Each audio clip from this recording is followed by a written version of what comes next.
Hey DJs, are you struggling to get gigs or feeling stuck in your DJ career? It's time to level up. Grow My DJ Business is the Discord community designed to help you take your DJing to the next level. Grow My DJ Business offers exclusive coaching content from playlists and checklists to masterclasses led by industry pros. Connect with a network of passionate DJs, share experiences, share music, collaborate on tracks, and get inspired by each other's skills. Grow My DJ Business also gives you access to exclusive DJ edits, curated playlists for every genre, and even opportunities to book gigs. Don't just be a DJ, be a Grow My DJ Business DJ. Join our free Discord server today and unlock the full potential of your career. Click the link in the show notes or check our Instagram profile at Grow My DJ Business Podcast to join now. The Get Down is brought to you by Digital Music Pool. Digital Music Pool is the ultimate record pool for professional DJs looking for the hottest tracks and exclusive hits updated daily in an easy-to-use platform. You can find exclusive edits from myself, Cream, Adam B., Andrew Marks, Angelo the Kid, Armin Avero, Chumpian, Dan FX, Castra, Pat C, and Samus J only on DMP. And we're giving you a chance to try their service for just $9.99 for the first month. All you have to do is click the link in the show notes or on the Get Down or Cream Instagram pages, create an account, and enter the promo code CREAM at checkout for your discounted month. DMP is my go-to record pool for new and exclusive music to play in my sets, so become a member for just $9.99 for the first month with the code CREAM and check it out for yourself. Click the link in the show notes or on the Get Down or Cream Instagram pages to sign up now. You will not be disappointed.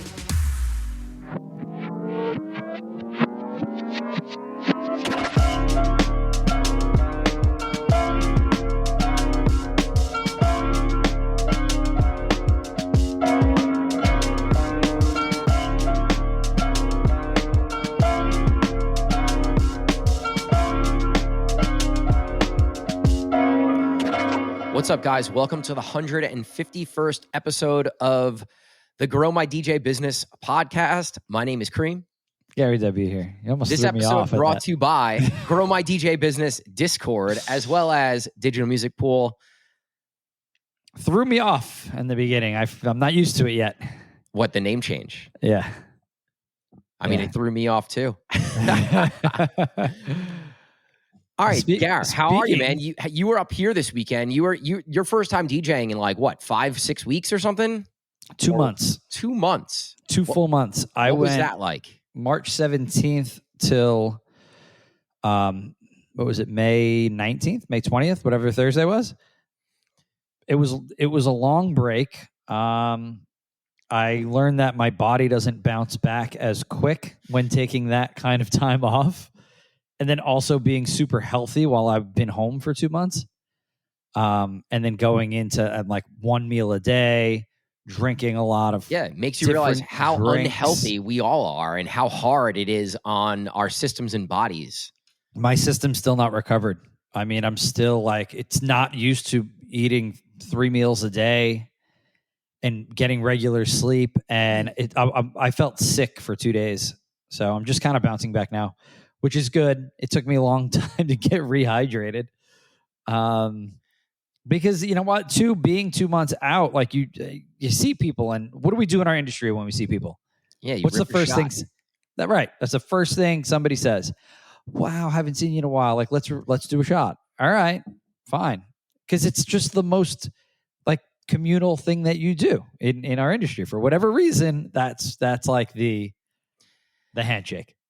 Anyway, so a lot of that, but the outside of all of these, getting to see everybody, which was amazing.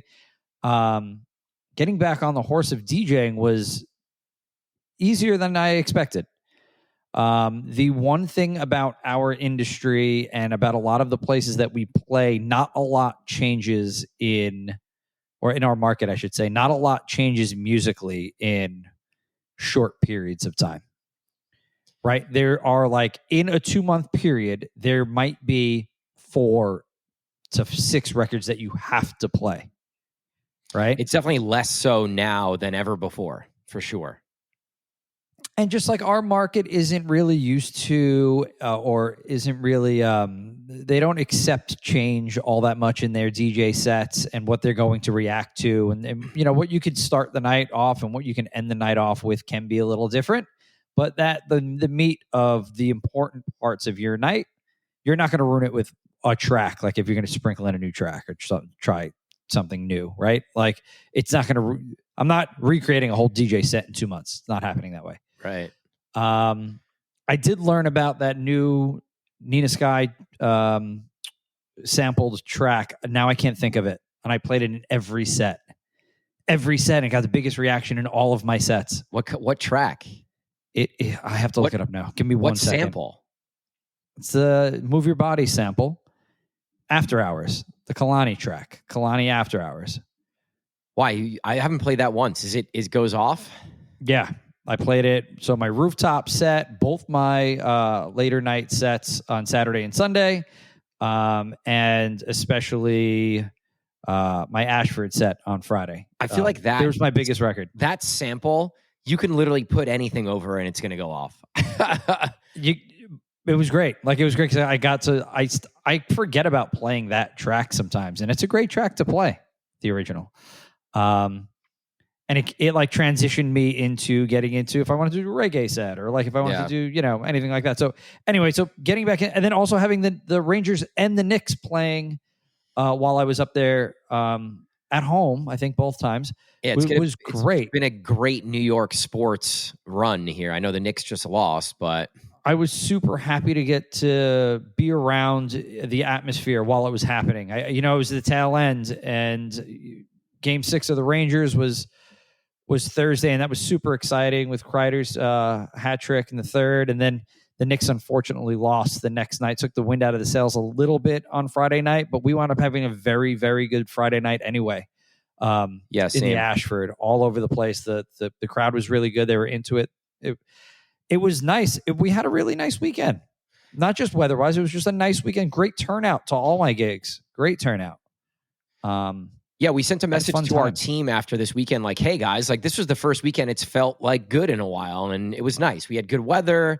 All the venues were busy. It was a good change up here before Memorial Day coming up. My 3 offsets, which means not the peak hour sets, not the Friday night, not the Saturday night set, but my other off-peak sets, I had to play longer in all of them. Which is just great for like the morale of the venue. And it just showed me that people do want to go out and stay out and have a good time. I felt like if I had left the DJ booth at the time I was supposed to leave, it would have been a disservice to not only the people there, but also the bar that I was working at, because who knows, people would have maybe left then, and maybe they wouldn't have stuck around for another drink or two. And that's the stuff that we talked about last week, where it was, hey guys, go the extra mile to kind of stand out. If you guys didn't listen to last week's podcast, I just listened to it this morning. It was so good. A lot of really good information in there about what you should be doing in your venues weekly, because I came up and I thought about all of that stuff. And that's why I played an extra hour and a half one night, played an extra hour the other night. And then there was another set that I played like an extra 45 minutes, but it's just those little 45 minutes that venue probably made an extra $300. I could have shut the music off and walked off, but then I just paid for myself. You know what I mean? So like, it's just, and I know it's not, everybody doesn't own a DJ business. So, maybe you don't worry about the venue as much as I might, but at the end of the day, you want to get asked back to that venue to work again. And maybe if you don't go that extra mile, but like if you care about the business and you care about, the bar staff that you're working with and the wait staff that you're working with and the management that you're working with, because like we always say, you don't know when those other people are going to go work at other venues. Maybe it's not that venue that you're particularly into, but maybe you just made that bartender an extra $100. And the next place that they go work at, they're going to be like, oh, well, Gary was a great DJ that day. He stayed a little extra longer. We made a little extra cash. We need a DJ next week. Maybe we'll hit him up. It's all that little stuff that always comes back around in this industry. It always does. Always, always, always. Yeah, and don't just power through and keep playing, or don't just stop the music. when there's about 15 minutes left, just go grab the manager really quickly and say, hey, it's really busy. I can stay for an extra hour. Do you want me to stay? Right. Do you want me to stay an extra 30 minutes? Or do you want me to shut it off? Let them make the call. At least you have the wherewithal to go and ask that question. They'll appreciate it whether they want you to stay or not. That you're aware enough of being able to recognize, hey, maybe keeping a DJ for an extra hour might be a good idea. Right. And you can negotiate a price. I did it. I did it, and I didn't negotiate a price or anything. I mean, I could talk about that with management after the fact, but that's a difference in the position that I'm in than most DJs, right? Right.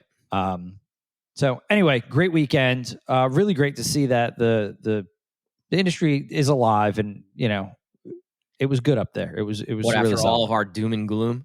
I know. That's the one thing. Like last week, I was like, oh gosh, we were so doom and gloom, and then I get up there and it was pretty lively. It's been bad for a long time. That's why there was a lot of doom and gloom. Yeah. Well, then I spoke to people, and they were like, "Well, the weather has been terrible the last 6 weeks." They're like, "It's been so rainy and so gloomy and so overcast, and people are cold at times, and people don't want to go out." I'm like, I don't even know. I'm so disconnected with like just what the weather is like and all of that stuff. Yeah. But great stuff. Yeah, you came up on a good week. I'm glad. It was good for you, good for our venues, good for our business. So good trip all around. Yeah, definitely. So I want to get into sort of our first topic here. We talk a lot about like DJs leveling up and how to go from the bedroom to gigs and from one gig level to the next gig level. And I think we haven't really talked about when is the right time to do this, right? When's the right time to make a push for that level up? Because I think there is a right time and there's a wrong time, right? So what are some of the things that if you're a DJ out there and even for us, right? Any DJ that's looking to grow and start playing better rooms for more money, when do you make that push? How do you make that push? I think the number one thing is understanding your skill level. Understand what you do well, right? What kind of DJ you are, what you do well, and then how am I comparing to somebody that's kind of on the same wavelength as I am in their career? So they don't have to be playing the same venues, but they're playing equal venues in your market. Well, are you a bigger name than them? Are you more active on social media than them? Are you putting out more records and mashups than them? How does my overall social media presence stack up against that person? We could touch on each and every one of these things, and we will.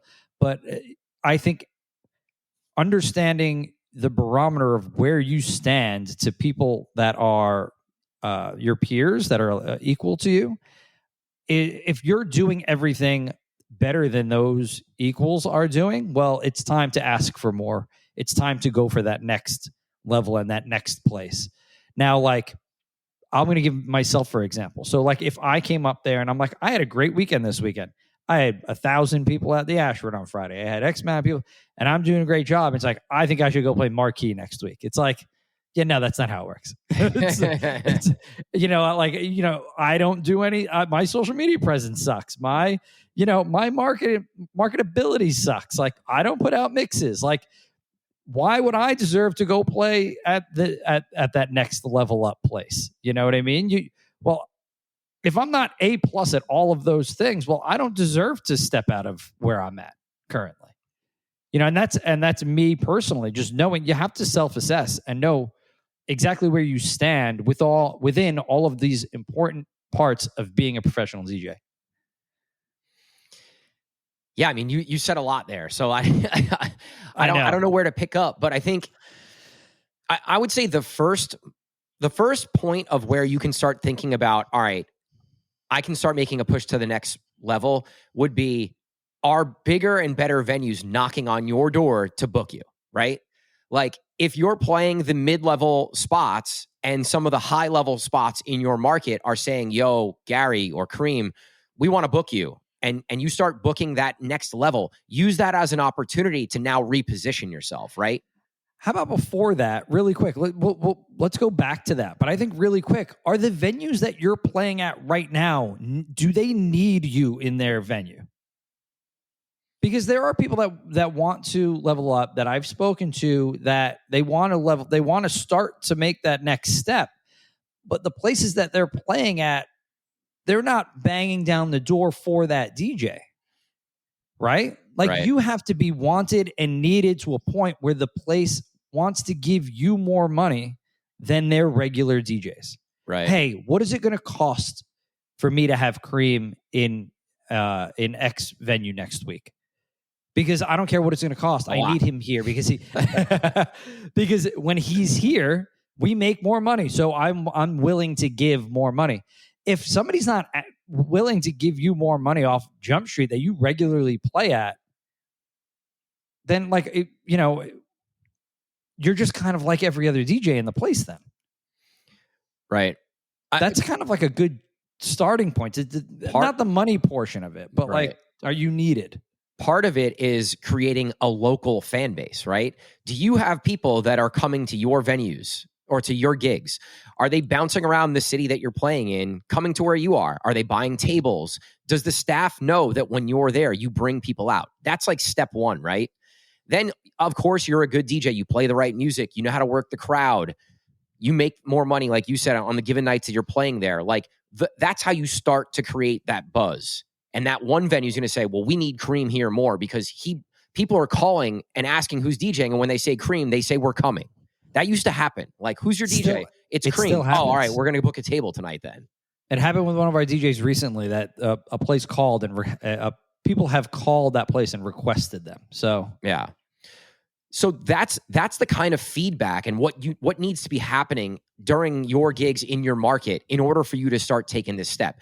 When that stuff starts happening, right, the venues you're currently playing in really want to keep you. But as I was saying, the higher level venues or the better venues are going to start knocking on your door, right? Someone is going to take a chance on you, or someone's going to recognize you as someone who's making noise in the market, and they're going to want to book you. Maybe they're going to want to book you as a headliner. Maybe they're going to want to book you as an opener and closer in a higher level venue, or maybe support for a big artist. And at that point, you promote the shit out of it, and now other venues know you've taken a step up. You started playing this next better venue that other higher end DJs are playing. And then now it's on your resume, right? Now it's like, well, I play this venue now, and my rate is now this. So that sort of sets almost the new standard of where you could negotiate from.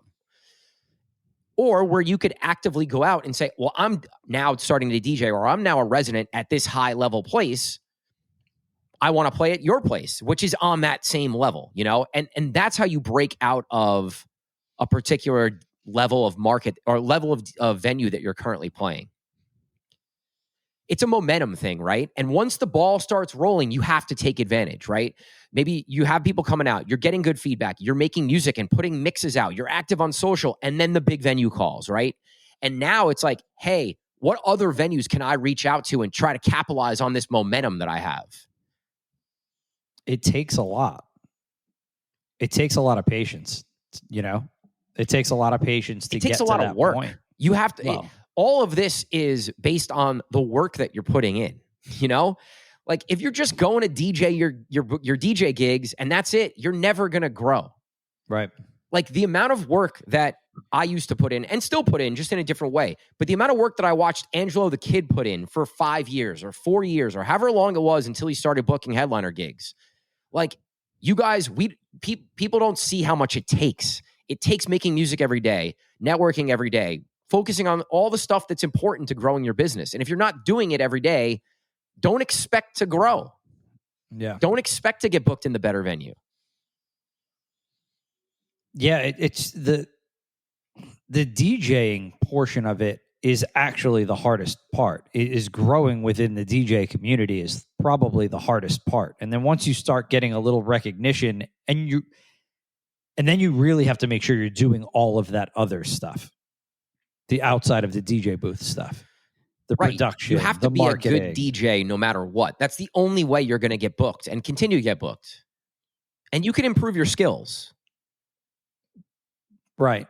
But that's only the starting point. Because if you can be the best DJ but not do anything else, you're never going to grow. Well, I think we're seeing it the opposite way, where people are focused so much more on the other stuff, where sometimes that supersedes the actual skills, and then they get booked, and it's like, oh, well, this DJ has all this other stuff, but they're not very good as a DJ. I think when we're talking about bigger acts, that just skipping the line kind of a thing, right? And just like getting thrown into $15,000 gigs. That's different. There's a popularity. There's a 15 minutes of fame that's coming along with a lot of that stuff. A lot of that is tagged with having that 15 minutes of fame, having that viral, whatever it is. I think that's also part of the reason why our industry isn't in the best shape, because instead of booking DJs based on talent and skills, but all that also have that other stuff that's important and are marketable, people are mostly caring about, does this person have a social media following? Like, think about how many of those DJs are being booked. And some of them I'm sure are great. Some of them I'm sure aren't, you know? Yeah, there's a lot of DJs not getting booked because their social media following is lackluster. You know, we've seen it time and again. Oh, that person only has X amount of followers. I don't know if we want to book him, right? But we don't agree with it. You and I don't fully agree with it all the time. But the decision makers are making decisions based upon these facts. Right. And one thing has to do with the other, right? It's not all on the high end. This is happening on the low end too, unfortunately. But it's all the more reason why people should be getting their face out there and their name out there as much as they can, because the more you attach your face to a bigger venue, well, when somebody goes and looks at your social media, you had 2,000 followers, but you've played the top 5 places in your market, well, you're going to get booked, right? So you have to work on all of that stuff. It's an all-encompassing thing. Right. We've said it many million times, right? Like, there's so much more that goes into being successful right now. And there's so much more that we have to focus on as just not just being DJs, right?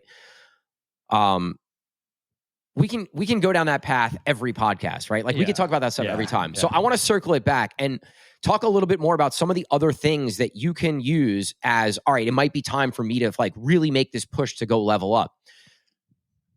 Turning down gigs, right? If you're so booked out that you have to turn down gigs, number one, you should start raising your rates. Number two, you have to start assessing, well, are there certain places that I'm playing that I don't need to be playing anymore? Maybe it's a lower level spot that pays less money. Like, if you're turning down gigs, you're in demand. You're definitely in demand. Yeah. And I think that's another sign of, maybe it's time for me to raise my rates. Maybe it's time for me to start making this push into a higher tier of venue. And guys, like, you don't need to have 1 million followers. You don't need to have this post every day. You just have to have some sort of a brand, right?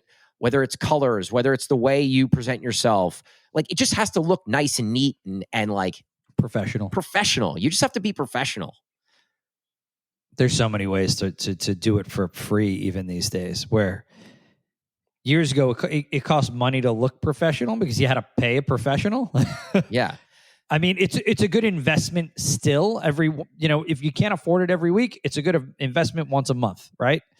Get a photographer and go shoot pictures once a quarter. That's all you need, because you're going to get enough pictures that you can use for all your promo, for anything you want to do on social, to make your pages look nice. Like, it doesn't take a lot. That's like $300, let's say $250. I don't know what it costs. Whatever it costs to get a photographer. If you have photographer friends, it's probably less than that. So yeah, those. I know we could talk about the marketing and branding side of this and the social media side, which we harp on constantly, but I think it's knowing where you're at, I think, professionally in the DJ booth first and foremost. You know, we harp on all of the other stuff in so many episodes. You can go back and listen to all of that stuff over and over again. It's just the self-assessment is overlooked, I feel. And we all want to get to that best place. We all want to get to that marquee or Tao group or whatever it might be, but it's understanding where we sit and where we are in our market. I have a couple things that you guys can do out there. If you're not sure where you sit in the market, or you're unsure if it's time for you to start making moves to try to level up, go ask another DJ, a mentor, an older DJ, maybe somebody that is at the top end of the market, and say, hey, I need some honest feedback. Like, where do you see me in the market? What do you think I need to do to get to the next level? And if it's somebody that you trust, they're not gonna beat you up. They're gonna give you honest feedback, and you could use that feedback to help you fix some of the things that maybe you need to fix. You could also go ask a manager if you're an opener at a higher end place, let's say, and you want to be a headliner there. Ask a manager, what do I need to do to go from being the opener to being the headliner? They'll give you honest feedback. They'll say, well, you need to sell more tables. You need more of a following. You need to be able to transition from hip hop to house better, like whatever the feedback is. And at least you now have a clear understanding of what you can go work on to get better and to present yourself as a higher end DJ. Yeah. Don't be afraid to ask, guys. Like, as long as it's somebody that you have a decent relationship with, like, they'll give you good feedback that you can use. Yeah, I think I like that opener. If you're an opener, ask management or ask ownership, like, what do I have to do to be the headliner? Sometimes they'll give you a headliner gig just for asking, guys. Right. Like, oh, well, we have a Memorial Day weekend coming up. It's a little slower. Right. We're only going to book one DJ. Why don't you play the full night that night? Like, stuff like that happens. Yeah. Yeah. I like this portion of it. I think we don't talk about this portion enough. Right. And because we stay out of the DJ booth a lot on this podcast. Right. Yeah. We talk about all the other intangibles, and the DJ booth is still important at the end of the day. Being able to work a room is still important. Being able to wow the management and the bar staff that's in there, seeing other DJs night after night, week after week. Like, if you're not wowing the people that are there, like, what makes you think you're going to do a great job in the next level up? Right. One of these podcasts, we said, like, DJ skills aren't important anymore. And to an extent, right? We're sort of playing on words a little bit there, but it is important in the fact that your DJ skills have to it has to live up to it has to match your marketing, right? It has to get you have to, like, I don't know how to say this. I'm sputtering here. Your skills have to back everything else that you're doing. Your marketing stuff can get you in the door, but your DJ skills are what's going to, like, punch you through the door. Right. I think that's true. I think DJ skills are at an all-time low. Is true at that $10,000 booking level, that $5,000 booking level. I think somebody that is ground up trying to make it, like, your DJ skills are getting you off the ground, and then understanding when is the right time to ask is when you're wowing all the right people. Right? Yeah. I think we talk about very mid to high level here and don't often get to that very low level, like that guy that's playing the local bar. Well, how does he get to the local lounge? And then how does he get into the local bigger nightclub or opening for the bigger nightclub? And this is how you do it. You do it with your DJ skills, with total wowing package, people, man. You got to be the total package nowadays, and it sucks, but it's just what it is. If you want to be one of the better DJs, you got to be good at a little bit of everything. Right. That's it. And if you don't like it, don't be a DJ. Plenty of jobs out there. Yeah, I mean, like, plenty of jobs out there. This is what it is right now. So you either step up or you step out. All right, so let's jump in topic. So I'm going to preface this entire conversation by, we are obviously really closely linked with Digital Music Pool. As our record pool, we anything that they do, we're a part of. Anything that we do, they are a part of. I'm an exclusive editor on their pool. We have an incredible lineup of exclusive remixers on DMP. I'm super proud of who I get to share that title with. The Angelo of the Kids, the Armin of Verus, Castra. There's like 12 of us or 15 of us at this point. I'm not going to list all of them. A growing army. Jumping in. I think DMP has done a really great job in recognizing, having really strong exclusive artists, and a lot of them is great for the pool, Yeah.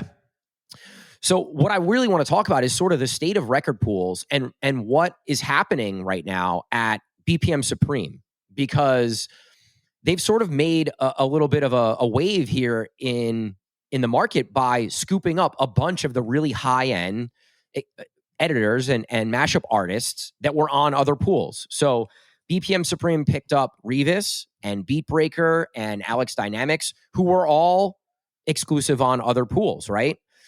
And I just think it's a really interesting, from a business standpoint, it's a really interesting like marketing tactic and a way to attract customers where they said, we're going to spend a bunch of money to sign these artists. We're going to pay them more money than they're getting anywhere else. And we're going to hopefully attract a lot more DJs to come and subscribe to our pool because we have some of the best talent, right? It's very similar to like what a Nike would do. Let's bring on the best athletes, right? We want to bring Tiger Woods and we want to bring Jordan and Derek Jeter. And we want people to bring more customers to buy Nike products because they want to associate themselves or wear products that these really high-end athletes wear. I think it's a similar strategy, right? It's a statement. Our Discord's been talking about it for 2 weeks, right? 3 weeks. It's a statement. And they want to attract as many people as they can by making this statement. And everybody knows that those editors put out great edits and they live in everybody's Seratos. Yeah, they're some of the best guys out. They live in everybody. You know what, too? Big shout out to those three because they've all been on the pod. Wow. I just realized. Because I've told them all the same things. You guys all live and have lived in my Serato crates forever. I said it to each and every one of those three. And when they're going after those three guys, and they've gone after three guys that have different styles, which I think that sometimes there's a good and a bad to that, right? There's a lot of record pools that I'll go to for certain things that do really well at one specific thing, in my eyes. Now, this is different for everybody because, you know what, music is so subjective and everybody DJs differently and everybody's styles are different. But in my eyes, like I go to one place for one genre, I go to another place for another genre. And I think by bringing those three on, they brought in three different editors that do really well in three different styles. Yeah. And I think they brought more than those three on. I think they got Anthem Kings from DJ City. Like they got a bunch of, they went and sort of cherry picked off of the other pools. So not only are they creating this really strong roster on their own site, they're hurting the other rosters of pools and hurting their, the customers that go there. I think what we saw a couple months ago and a conversation that was had a few months ago is our record pool's getting stale, right? I think there's a oversaturation of editors, period. There's a ton of people that are just doing edits, right? And I think with the oversaturation of editors and people standing out in the marketplace, it then leads to that question: are record pools getting stale? Are they becoming oversaturated? Is the quality going down? Right. And so now they come in and they're like, well, we're going to cherry pick all the best and we're going to keep our quality super high. Right. And whether that's true or not, whether, Beatbreaker or Revis is putting out a banger every single time, the perception of them having the highest quality edits is what they're doing here. They're putting out the perception that they have the highest quality editors. You know what I mean? Whether that's true or not, like I said. Yeah. I just feel like nowadays, like you said, everything is watered down. And personally, I'm going to the various pools that I'm subscribed to for the exclusive artists. Like that's why I go to the pools. Because I can go to Beatport, I can go to 1001 Tracklist, and I can find out the new songs that are coming out, the originals that I need for my sets. But I want certain artists. There's certain artists that I fill my DJ sets with because they fit my style, or I just think they make great edits. So I go to each of the pools that I'm subscribed to for those editors. Yeah. And if you're collecting all the good editors that people go to other sites for in one place, why would you not go get a subscription there? You know what I mean? Did they do, I should have done a little research on this before. Did they move their pricing as they were doing this? Probably. I'm sure they increased their pricing. Why would they not? Well, I mean, that just wondering if that was like part of the move there. Like I currently don't have a BPM Supreme subscription, but I'd go check it out just to see what's on there. I got fucking 6 pools. What's another one? What's it? So yeah, I just think it's interesting. I think another factor is that a lot of the editors are just going and doing their own thing. They're going on Patreon and saying, hey, I'm going to do all my own stuff. Why should I go through a record pool when I can get subscribers to come directly to me, And I subscribe to a bunch of DJs on Patreon too, because I think they're dope. So it's just not that it's like completely changing. We're going to have record pools, right? I just think this is a little wave in the pool that we haven't seen in a long time. It's been a long time coming. We've had record pools since before the internet, guys. So like I put something out in our Discord actually about this and just gave like a little rundown on like the history of record pools. They've been around forever. And they used to be, you get 3 or 4 or 5 records sent to your house, like actual vinyl records. And that was big. I remember Funkmaster Flex had his, which was a big deal. And then it evolved into this, with Crooklyn Clan. Franchise, right? That was his franchise record pool. I forgot what it was called, honestly. And then Crooklyn Clan kind of made a big splash as Serato got big. And then the EDM wave came, and, mashups weren't a huge thing during that wave. But Beatbreaker was doing a great job doing his thing and still stayed prominent. And then it's been like 10 years, 12 years, and it's time for something to shake up, right? Well, this was just a matter of the time. Crooklyn Clan strategy, right? Like, let's go get all the best guys. Right. But then as anything popularizes and grows, there's going to spawn other pools out of that, right? Crooklyn Clan was the biggest, and then there's other pools that come out of it, and then they offer their biggest guy, Beatbreaker. I forget who it was. He said it on the show with us. I forgot who he went to. Oh, like who was the number one on Crooklyn forever? No, Beatbreaker was the number one on Crooklyn, and then somebody came and picked him from Crooklyn and gave him more money to leave there. Yeah. And that was kind of a shakeup at the time. And then, so it feels like, as soon as we posed the question months ago, are record pools stale? It was like there was time. I think a lot of people felt that it was time for something to shake it up. Yeah. I think also the back end, like the business side, right? Nobody talks about anyone's deals or the money or any of that.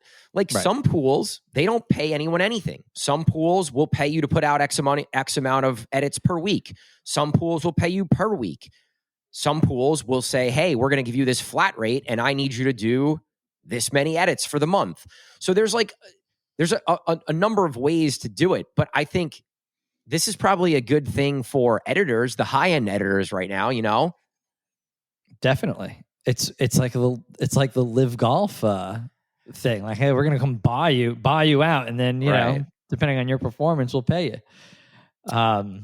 My challenge for record pools, and anybody listening that like runs a record pool or is choosing the edits that go on the record pool, I just think we need to all be a lot more selective, right? I don't need 30 edits to come out in a day. Give me 12 like really good ones, Yeah. Like let's put the best stuff out, not the most stuff. Quality over quantity for me is way more important. Number one, it's less time I have to spend sorting through edits because you're putting the best out there.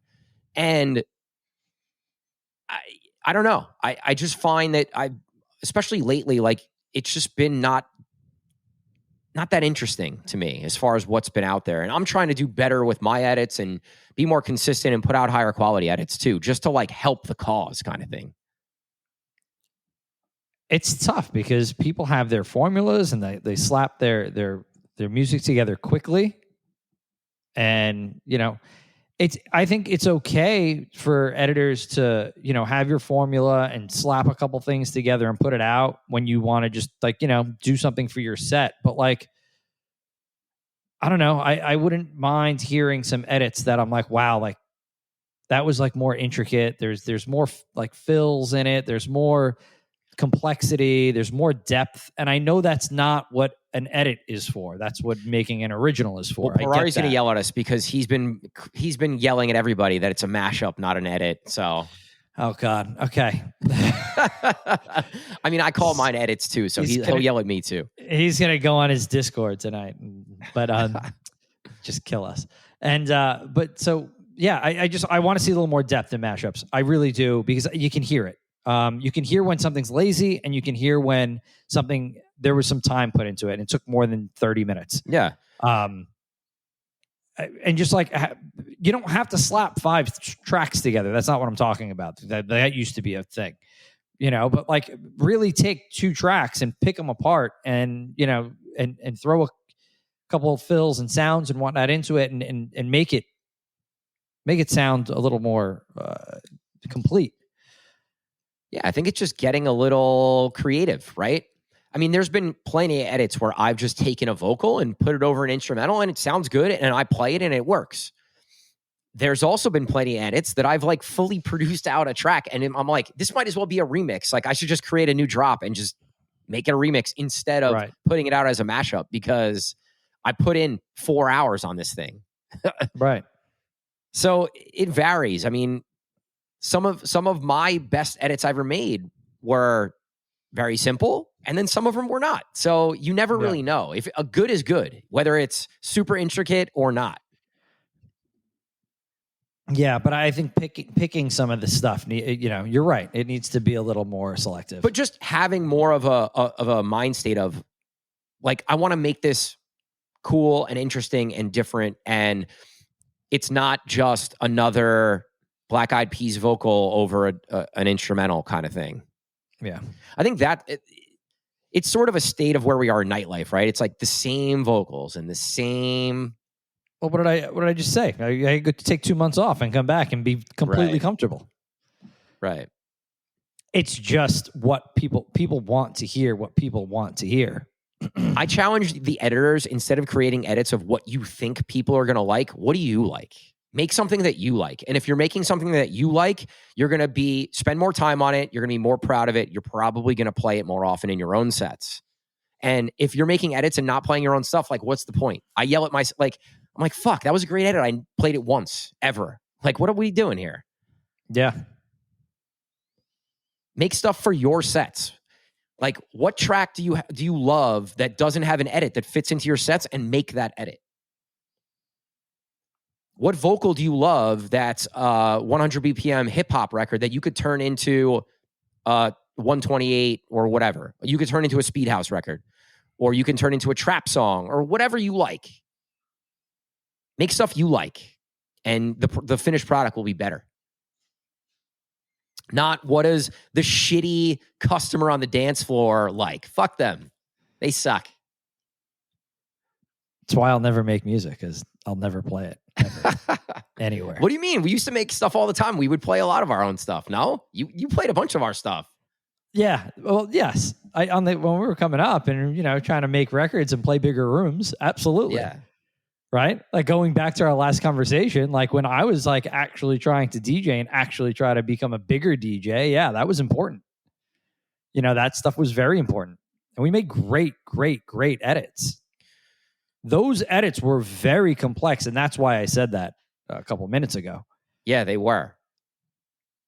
And because those were not lazy slapped together edits. Those were, making builds and making drops and doing all types of mashups, Ferrari, we know. And really building out a track. And that's why I think when I hear some stuff now, it's like, meh. It's lazily slapped together. Yeah. The other thing I'm going to say is, and I wish there was somebody in my ear, like, yelling at me as a younger producer, like, edits are just a step. Don't get stuck just making edits and mashups, because at the end of the day, like, some people can make money off of them and some people can get booked from them, but it's very unlikely. So make edits. I think it's a great starting point. It's a great way to learn Ableton. It's a great way to get your name out there, but progress into making remixes, progress into making your own music. And it's going to suck at first, and that's okay. But if you want to If you want to be a producer and you want to be a DJ playing nightclubs and big stages, it's the only way. It's the only way. Beatbreaker, he's making music now too, but he built a name for himself and created an incredible artist profile without really producing original music. That's not going to happen very often. Very, very, very, very rarely. So work on remixes, work on original music, push yourself. Realize that that's the stuff that's going to move the needle. You need to be able to put songs on Spotify, not on record pools. Yeah. Think about it that way. You need to be able to put music on Spotify, not on record pools. Yeah, the record pools matter. You want them to post your original stuff too. But you want to say, go to my Spotify profile, not go to my SoundCloud profile. Right. I don't know why I'm thinking of... It's just kind of random thought. I'm thinking of Volvo, and like they had to start with doing like country mashups, right? And then they evolved into doing country remixes, and then they kind of cornered the market of doing that and blew up. Like that's a great path, right? Like it's like figure out what your sound is in your mashup, graduate that into doing remixes, and then you can build originals out of that, right? And if you corner the market like as they did with country music, it's now you can pitch to record labels real legit remixes. Yeah. And get a couple things signed, and you can grow quickly that way. We talked about momentum in your DJ career. The same momentum applies to your production, right? Create the edits to get your name out there, build some momentum, get your stuff on the pools, get some DJs knowing your name, even if they don't know who you are. And then graduate to remixes. And if they know your edits and mashups, they'll be more likely to play and download your remixes. And if they're playing and downloading your remixes, they'll be more likely to play and download your original music and progress people through your production in that way. Your skills are going to grow in that way anyway, right? The original music is the hardest thing to do of those three things. So in progressing in that way, your skills are going to get better and you're going to be able to make those original songs. Yeah, definitely. Love it. I mean, I'm passionate about this stuff, man. This is what I love about being a DJ and an artist, right? Like the music side of it and the record pools and putting music out, like that excites me. And leveling up, like all these conversations get me fired up and excite me. All right, so I want to talk a little bit. I was eating sushi a couple weeks ago by myself before a gig, and somebody that I knew from the city came by and was like, yo, Kareem, what's up?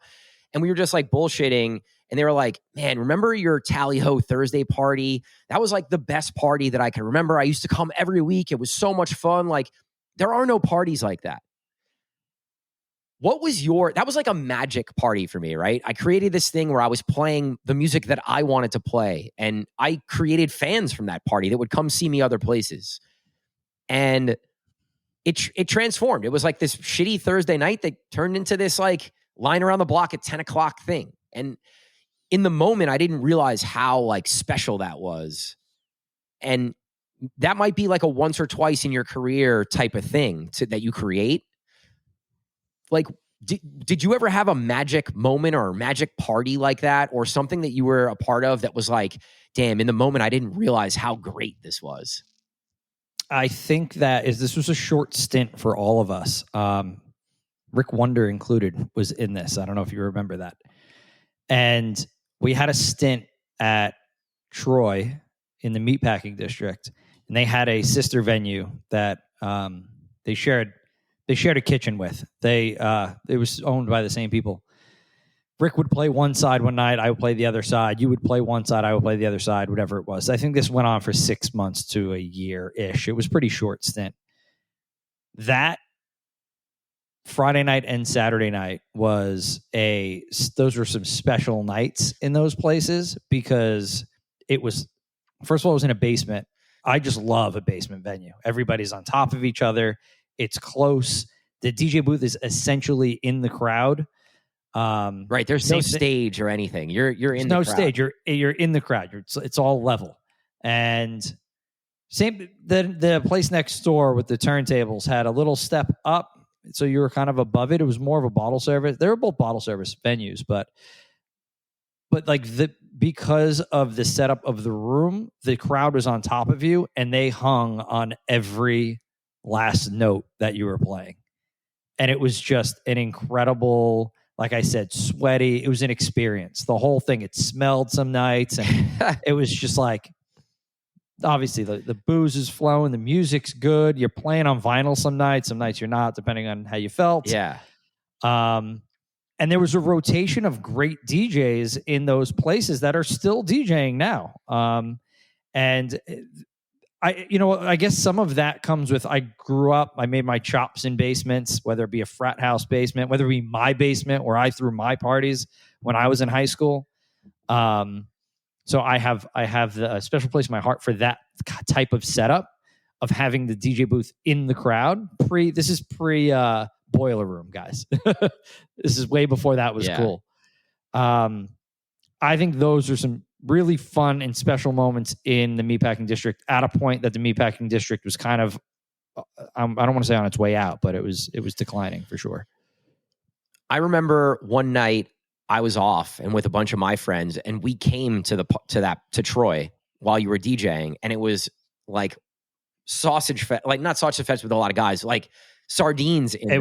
It was tight. Hot and sweaty, and it was like one moment that I can remember being one of the more fun nights that I had out, not working, because it was just a vibe. Like, it was just a good time. That was probably one of my I have it in my Serato. It's one of my best DJ sets I've ever played, period. So yeah, that was a time. Every time you played in that place, it was fun. I feel like these days, the only way to create this sort of magic is really if you like start your own party, right? And you're playing the stuff that you love, and your friends are coming and supporting you, and your DJ friends are coming and playing your party. I think like in 2024, that's sort of the only way to kind of get that magic. I don't know. Maybe I'm wrong, but or there maybe I'm just venues, old and been in the game too long and sort of jaded on being able to recreate that at a venue. Like I don't know. It's funny you're talking about this, because I was thinking about this on my run yesterday, and I was like, oh, is it ever going to be like that again, where I'm going to look forward to going to see, and I was thinking some random JP party that I went to that like was different and weird and out of the box, but it wound up being a really good night. I think it's just the fact that this is what we do for a living at this point, right? Like every day, all day. And to be impressed anymore, it's very difficult for us. Well, I don't even mean as a customer. I just mean as like a DJ. That's what I'm saying. To be impressed as a DJ anymore, it's very difficult, But there are we do have some parties that go on that have this potential, and I'm thinking of one venue in particular that like you can go off the rails in any which direction of music and things could get special real quick. Yeah. But it's not consistent. Consistency is a little tougher these days. Yeah.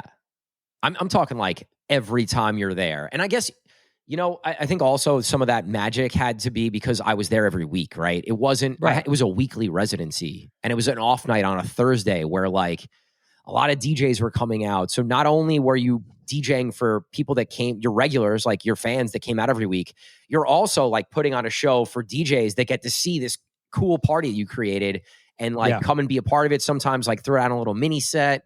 It was just like a vibe. And I think knowing your crowd, and you knew your crowd in and out from the minute, from whatever it was, 10 p.m. till 2 a.m., you knew what to play every minute and what you could get away with or what you couldn't get away with. And it's such a big portion of having a residency and then building a party around your residency. Yeah. That was turntables too, man. That was turntables. DJs used to be like, yo, I can't believe you play turntables in here. I'm like, yeah, this is the last place standing that I played turntables, really. We had a great run at a place in Morristown. It was just a bar. Zona 13, we talk about all the time. You and Dramos talked about it the other night. And we knew the formula of that place left in, from 10 p.m. to 2 a.m. And we could still recite to you that formula. And that was also always a great party. But that was the heyday of EDM. And in this random bar in Morristown, we can play an hour's worth of Swedish House Mafia, Avicii, and Deadmau5. And it's like, this doesn't really make sense in this venue, but it was just a moment in time, right? Where it'll happen again, where like something takes over. It's country music right now. Yeah, country's crushing.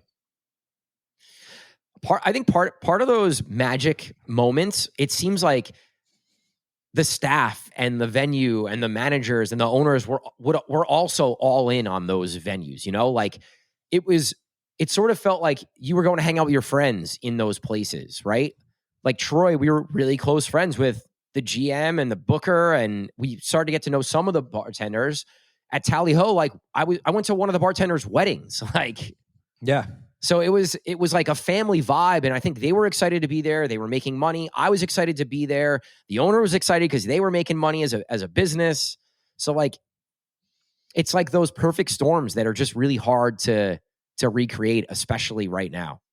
I'm going to shout out, this might shock you a little bit. I'm going to shout out Fat Taco. I was just talking to one of our DJs who's a regular DJ in there and says, like, I'm friends with the bartenders. We hang out outside of work. We have a friendship. And they're all in on their party, and they've built a really nice party in there out of which was really like there wasn't much happening in the first couple of years that they were open.